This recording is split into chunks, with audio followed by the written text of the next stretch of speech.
Welcome to session 6 of the financial literacy course. We are going to start with the post-lesson assessment for the youth course for fixed and variable expenses and the 50-30-20 rule. So, question 1.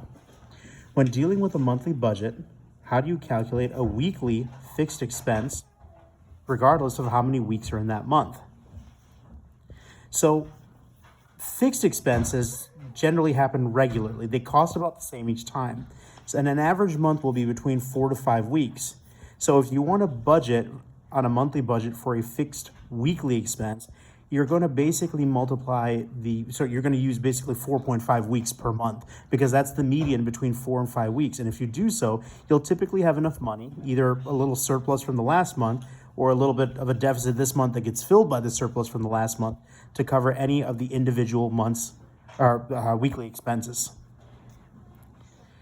Question 2, how can you predict variable expenses and how can you make sure that your money never runs dry for variable expenses? So the nature of variable expenses is that the timing and the amount varies, so it's harder to predict. So what you'll do is you'll take a look back on several months where you spent money on this variable expense. Over the past X number of months, be it 3, 6, 12, etc., and then you're going to get the average amount that you spent per month, and then just slightly overestimate it in order to be safe and set aside enough money so that you overestimate the money going to the variable expense, and then you can always pocket the remainder of the money as savings later on. What is the 50-30-20 rule? So this divides your money into needs, wants, and savings. 50% of your money goes towards the needs, that which you must have in order to survive.